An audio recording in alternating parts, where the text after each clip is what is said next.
Iowa State was one of the best teams on the hardwood this year, but was riddled with injuries. And despite that, still cannot get any respect. We're talking about it today on Locked On Cyclones.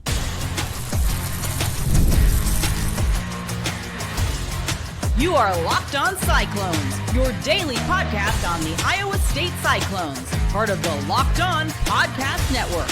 Your team every day. Welcome into Locked On Cyclones, part of the Locked On Podcast Network, your team every day. Shout out to you for being here every single day, making this your first watch or listen of the day. I appreciate it more than you know. Wherever you're watching or listening, be sure to subscribe so we can prove once and for all that it is, in fact, a Cyclone state. Today, we got to talk a little bit of rankings in the first two segments. First off, the basketball side of things. Obviously, the final AP poll came out yesterday, and then we're going to talk a little bit about next season and where Iowa State ranks in that whole thing. Spoiler, we were a little bit disrespected on that front, so not a huge fan of that. Then we go into back-to-back kind of disrespectful situations where Matt Campbell was ranked way lower as a head coach in the NCAA football scene than I think he should have been. And then finally, we'll round things out with a bit of a general conversation and maybe some wrestling transfer portal news. I know we haven't talked a ton of wrestling here, but I do appreciate you stopping by. Of course, before we get into all of that and more potentially, today's episode is brought to you by FanDuel. Right now, new customers can get $250 in bonus bets when your first $5 bet wins. So we obviously two kind of different polls we're going to talk about for basketball here. Let's talk about the final AP poll post total tournament first. Obviously, I feel like that makes sense chronologically. So Iowa State coming in at 17 in the AP poll, final ranking of the year. Remember, this is a team that ranked second at one point. I feel like that's too low. I really do. Let's just get that out of the way. And while we're kind of at it, let's talk about who's at the top. Florida and Houston, 1 and 2. Feels like that makes sense. That's pretty self-explanatory. Then you get into Duke and Auburn at 3 and 4. The two losers of the Final Four for sure. You got Tennessee at 5, Alabama at 6, Michigan State at 7, Texas Tech at 8, Maryland at 9, Michigan at 10, St. John's at 11, Kentucky at 12, BYU at 13 there, Purdue at 14, Arizona at 15, and Wisconsin at 16. All the teams ahead of Iowa State. From a Big 12 standpoint, 5 teams in the top 25 poll here. Obviously, Houston kind of at the top of that whole thing after the runner-up performance in the title game, pretty clearly going to be the number one Big 12 team. And then you've also got BYU at 13, Arizona at 15, Iowa State at 17. And then down, I just had it. It was, Texas Tech at 8. So Texas Tech actually kind of the second Big 12 team there, then BYU, Arizona, and Iowa State. So Iowa State technically the last of 5 ranked Big 12 squads, but also still ranked. And so I do think that that's worth something. Where do I have gripes with this is kind of the main question. When you take a look at the bracket, like really the top 4, unquestionable for sure. Tennessee and what they did, falling to Houston, I guess that's fine. I don't have a problem with that necessarily. Alabama, pretty solid. Michigan State, feel like that's okay.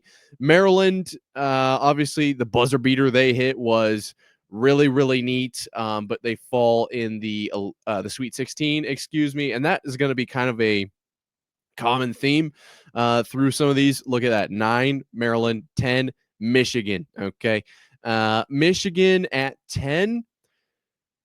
I don't love that. I do not love that. A team that loses to Auburn, yes, one of the better teams in the tournament. But in the Sweet 16, so they won one extra game. Yes, they beat Texas A&M and handedly at that. But I just don't feel like that is 7 points, 7 positions, I suppose. That's a tough. I don't know if I necessarily love that there. St. John's, like to Arkansas, and they're 11. I don't know if I love that. Kentucky, Kentucky really ran into a bit of a buzzsaw in Tennessee, who did eventually fall to Houston, but Tennessee, good team. But still a Sweet 16 loss there. It feels like this, just getting to the Sweet 16, getting out of the first weekend held a lot of value. I do think BYU is a very good team, of course. Purdue, We're going to talk about them in a second. So definitely stick around for that. Arizona, solid team, I guess. I don't necessarily hate them being, 2 spots ahead of Iowa State, though I probably, if I'm going to bump Iowa State up, I'd bump Arizona up with them as well, like BYU. Those wouldn't be the teams that would fall below Iowa State. And Wisconsin, 1 spot ahead, is a team that a lot of people talked about falling to BYU in the round of 30. The round of 32. BYU, good team for sure. That game came down to the wire. Very, very good game. And that's where it really comes down to the injury situation for Iowa State, and it felt like it was just completely ignored. Obviously, the Keshon Gilbert actually missing, like that's the biggest one, but you just kind of factor in how injured this team was in the final game, right? Like Tamin Lipsey and all he was going through, and everyone's going through something. I guess every team kind of is, but still. And then on top of, you consider the fact of like we're missing guys kind of throughout the season. So Milan's stint, and then Curtis and Keshon against Houston, and it was just kind of like a whole like there was no real respect for Iowa State and the injuries that they had to play through in this ranking. Does this ranking mean anything? No, not really. It's kind of just fluff ranking, just like a hey, this is what we thought of the season kind of thing. But I just don't feel like Iowa State got a whole lot of respect here, coming down to 17, 15 spots down from their highest in the season. Obviously, do I think they deserve 2? No, I do not. I think there's a very solid argument for the top 15, though. Michigan, 7 spots better, maybe better, but 7 spots better. St. John's, I mean, is that really? I don't know if that's probably the right call there. Kentucky, I guess, like Purdue is Purdue. I don't know. I do think Iowa State is probably should be ranked higher than Wisconsin. And I guess I don't know. Maybe this is just this ranking is like we don't care about injuries. This is pure performance. And if that's the case, then I guess that is the case. But I just didn't love them falling down to 17 there. And so the question is now, like, all right, that's last season. We're past it. Obviously, guys in the portal, we're bringing in new guys. Like, where is Iowa State going to fall in the way to early top 25? Because we all love to jump on that as soon as the tournament's over. If you would have said first overall, you had to been way off on that. Second overall, yes, slightly closer by 1 position, but not a whole lot closer. You'd have to jump down to 13th overall. And I'm going to talk about why I don't really love that here over the next couple seconds. Overall, obviously, Houston, they got 1. And I don't hate that. I do think Houston's made some great moves in the portal. And they really, I don't think it's unfair to say that they should have won that game against Florida. Yes, I know Florida was like kind of the come behind team this season, especially in the tournament. But like, there was a lot of things that went into that game that I'm not going to get into because this is not Locked On Cougs, but there were certainly some thoughts that I had during that game. You could have seen them on at Nick Marv on Twitter there. Is nonetheless, Houston, very good team for sure. They have Purdue at 2. That one is wild to me. Maybe I just don't know ball, but I I guess they only lost to 2, lost to Houston by 2. And obviously handled McNeese State, although I did see a breakdown on why they would just absolutely they would have no problems in that first 2 rounds there. But Purdue at 2 just feels really, really high.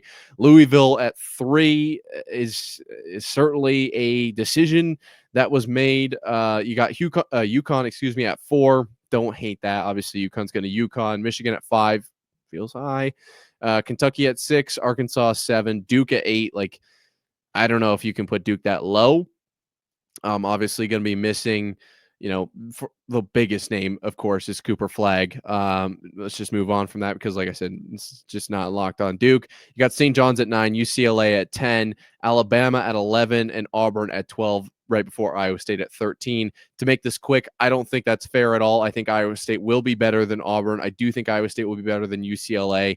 I really think they'll be better than St. John's.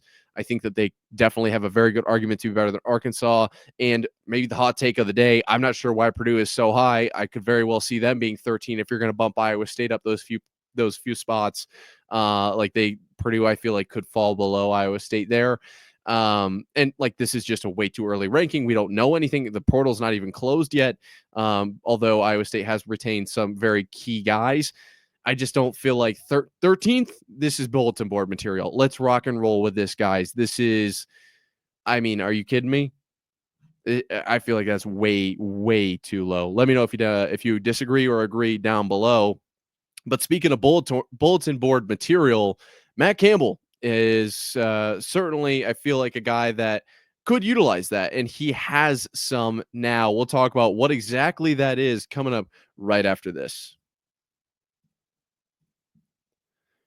The NBA playoffs are almost here, and FanDuel is giving new customers an incredible way to get in on the action. Right now, when you join FanDuel and place your first $5 bet, you'll get $250 in bonus bets if your bet wins. I love FanDuel and how easy it makes betting, whether it's picking my favorite team or diving into player props. From three-pointers to steals to assists, FanDuel has so many ways to bet your favorite player props.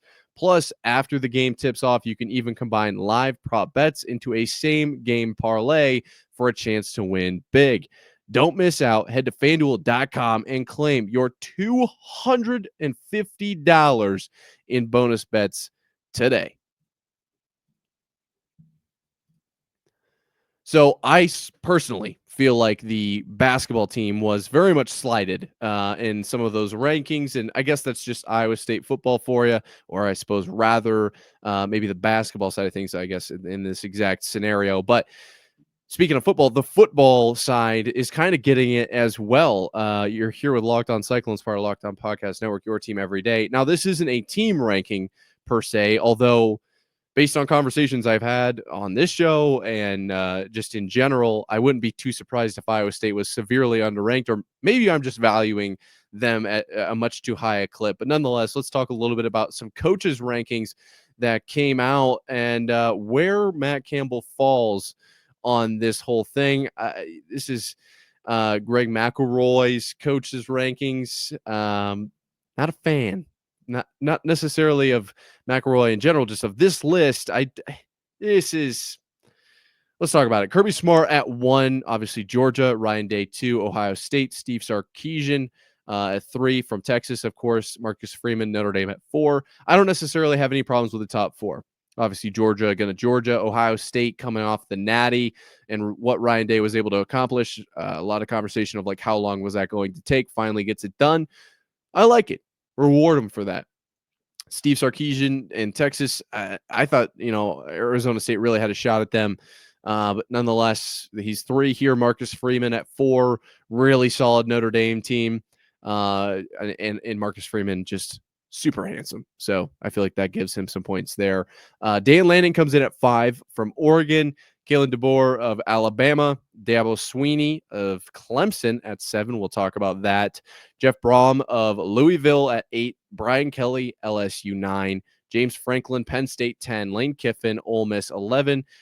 You're right. We still have not said Matt Campbell's name. I know you're probably thinking back like, wait, I feel like I missed something. Nope, you haven't yet. Josh Huppel of Tennessee at 12.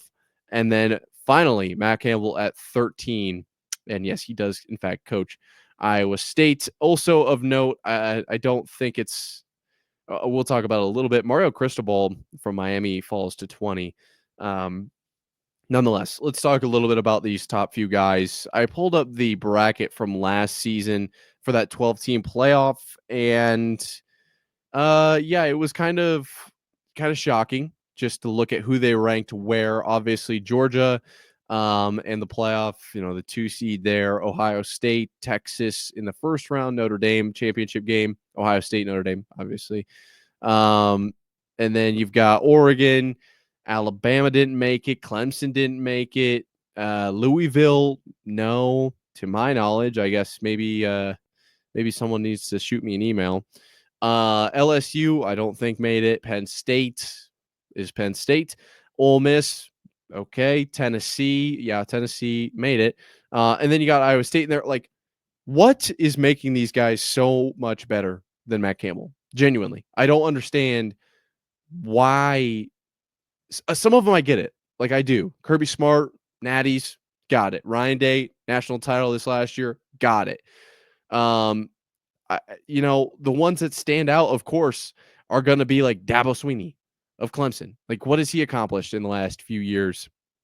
Jeff Brom, I pulled up some of his stuff. I mean, obviously, 2 years at Louisville, making the conference division title or championship game berth there in 2023. That's it's I guess worth something. But in 2024, falling to fourth in the ACC, that's what I was talking about. Like with Mario Cristobal, like success in the ACC last year. Is that worth nothing? I don't know. I guess it is, to be honest. Then you look at Brian Kelly and LSU was like, okay, fourth in the SEC. Ole Miss also fourth in the SEC.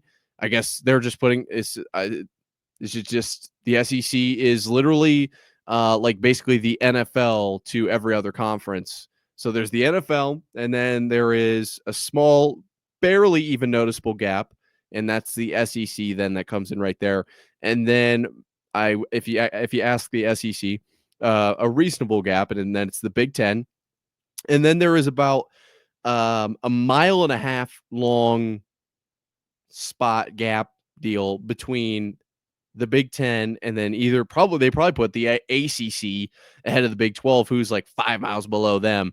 Not sure why, just completely disrespected. Feel like the Big 12 very good conference. Obviously, Arizona State, the only name that made it into the Big 12, the 12-team playoff, and really gave Texas a run for their money. I don't get it. Honestly, I'm actually surprised that we didn't see Arizona State on this list. Kenny Dillingham coming in at 25. 25. Really? Really? Then obviously there are some other Big 12 teams on here. Chris Kleiman, Lance Leopold, there's some names on here, but obviously Stocky, BYU, Dion coming at 22. I'm surprised they didn't give him number 3 overall just for his name. Not a fan of this list. I am not. I think Matt Campbell, you could easily put him at probably 6. Maybe go down 7 or 8, but still that's 5 spots at the worst. As I said, at 8 there. Obviously, he's not going to probably be touching the top 4 or 5, probably not even. Just looking at like who is in this list, but to put him at 13, I thought was purely disrespectful, and I don't know exactly how Matt Campbell's going to take that. I don't even know if he's going to see this article, but if he does he put it on his, another chip on the shoulder? Does he show the guys? Like, does he potentially just sweep it under the rug? Like, hey, and that's probably the most probable thing he's going to do. Just like blinders on. We are doing, exactly what we are doing the best every day, our daily habits, which I know is a TJ Otzelberger thing more than anything. And that really wouldn't surprise me. Actually, that's probably more than likely what's happening here. But to me, I just thought that this was like wildly like, where would you rank him? Because there's no way, just 13. There's no way Iowa State fans are putting him below 10. There's no way. And I know that Iowa State fans probably going to go through a different lens here than like an Ohio State fan or a Tennessee fan or a Louisville fan, a Clemson fan. Actually, Clemson fans might just, I don't know what they would do to Dabo. They might put him at like 26 just off the list. Just very minimal transfer portal over the course of his coaching in the transfer portal. And James Franklin, like, yeah, very good program. And I've been to a whiteout game and they are second to none, but they in big games, like, is that what I thought, okay. That's good to know. I don't know how else to look at this list other than just like, what are we doing? What is this based on? What is this actually gauging? Like, when you look at what Matt Campbell has done, I know we talked about it a little bit yesterday.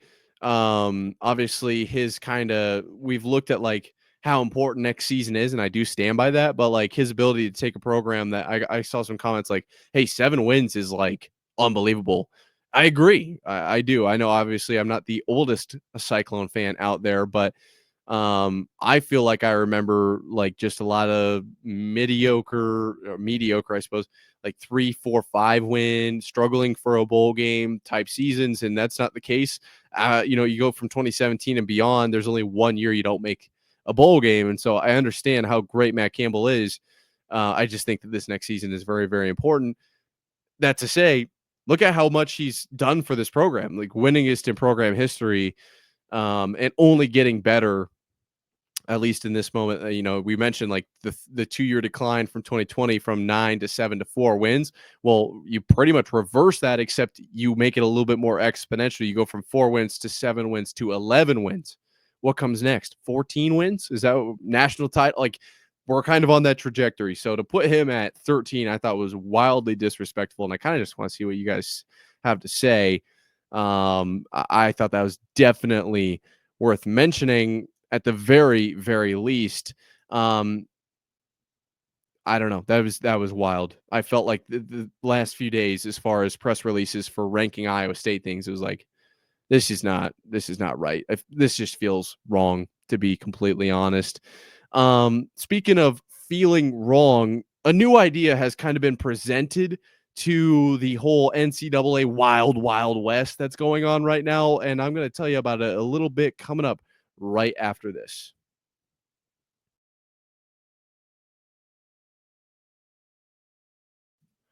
So the NCAA is kind of an absolute Wild West. That's really the best way to describe it right now. There are effectively no rules, and some people are thinking that there are some ideas we could try to implement to really lock down what's going on, at least add some structure. And I personally agree with them here at Locked On Cyclones, part of the Locked On Podcast Network, your team every day. This one is very much it's interesting, and I know some people don't they're not going to agree, but the idea of potentially buyouts happening is a conversation that's being kind of presented by Mickey Joseph of Grambling State, formerly of Nebraska, if you are a fan or following.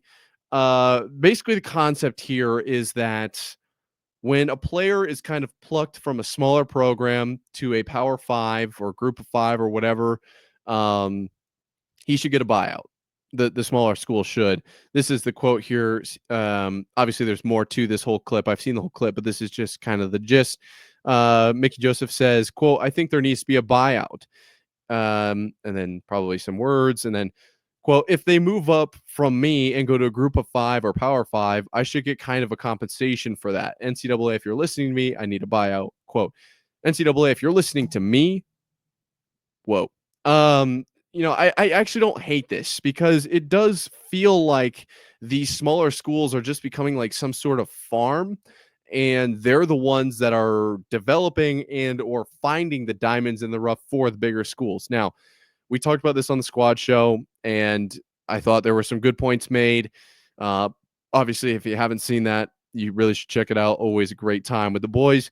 But some comments of like the Big 12's kind of always been this for the Big Ten and the SEC. Like Iowa State has kind of been forced to recruit in the Midwest and kind of find those 3-4 stars, and once they get really big they might transfer out. I don't feel like that's as prevalent, but obviously Houston has been kind of at a smaller level in the past. Colorado sort of in that group, not as much per se. Definitely other schools in the Big 12, though I don't need to go through literally every school and explain like, was this school getting guys plucked from it? But my response to that is that's kind of what was happening. Now things are so different.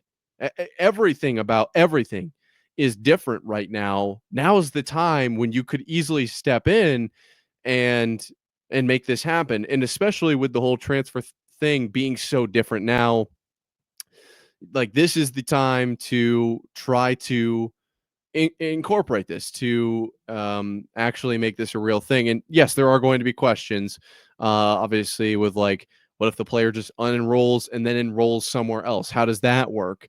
Do they sign a contract when they get there? I believe it was Kevin Borba of Locked On Buffs that was like, what about the whole letter of intent thing? Like, what do we do with that? Is that worth anything? It doesn't feel like it is now. Can we make that worth something? And then you leverage that into this whole potential buyout situation. I think that this, does this benefit Iowa State?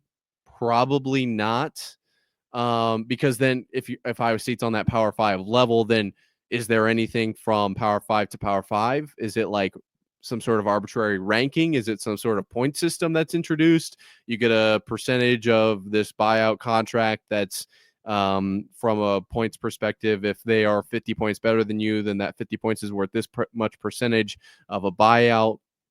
Like, how would that work? Is that even possible? I don't know. I don't think this would necessarily benefit Iowa State, but I do think just for the love of the sport, for the love of the game, like it does make sense for those smaller schools to get a little bit of compensation because they spent all the time recruiting the guys and developing them. If it's, obviously not a first year standout, and they do have to deal with that. I don't know if it's necessarily impacting. I just don't know how I feel about it as like, what does it really, really do? Obviously Iowa State potentially having to pay that is kind of the angle for Iowa State there. But I saw this and I was like, I feel like this is a good idea. I feel like this makes sense. Just from the perspective of so much movement going on, this could cut down on some of that movement, but I also don't want it to hinder those younger guys who do have a standout season and then they want to transfer on to something bigger and have better opportunities. And then all of a sudden they can't because, well, they're going from Grambling State to Michigan and Michigan doesn't want to pay that buyout. It's maybe too high of a buyout. They see a little bit more value per buyout dollar from Jackson State or whatever the case might be. That's not necessarily what I want either. But I do think I just read this and I was like, I feel like that only makes sense. So let me know down below if you agree or disagree. I would like to throw at you really quickly as we kind of wrap up today's episode some wrestling transfer portal news.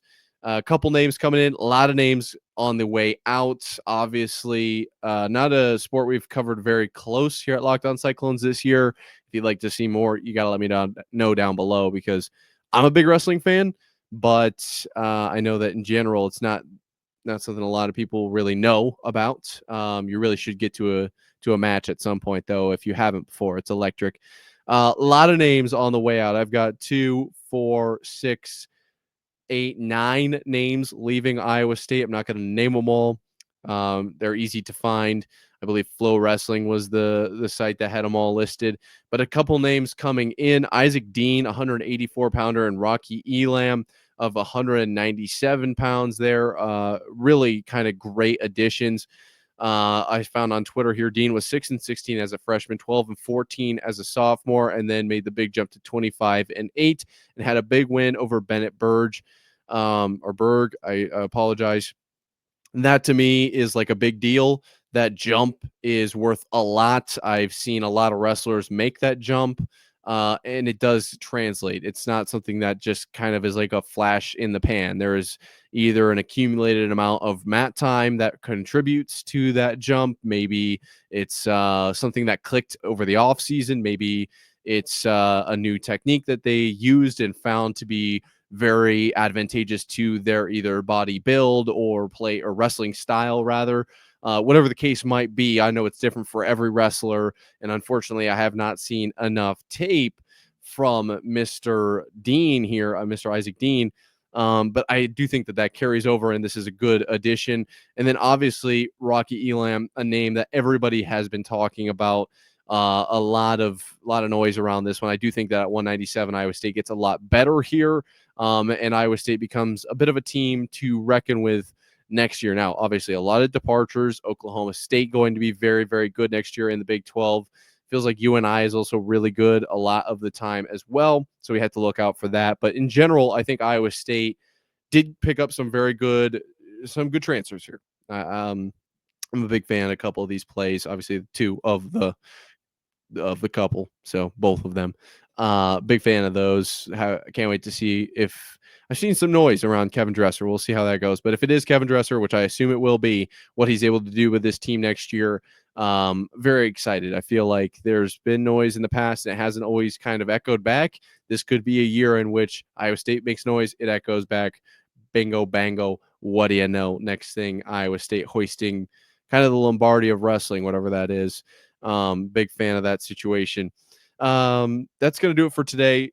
if you're still here and not subscribed, what are you doing? We're proving it's a Cyclone State. Be sure to stick around for tomorrow. I can't wait. We're going to have the conversation of, is Iowa State a basketball school or a football school? I'm going to come locked and loaded for that conversation, and I can't wait to see what you think in the comments down below. Until next time, Cyclone fans, sayonara.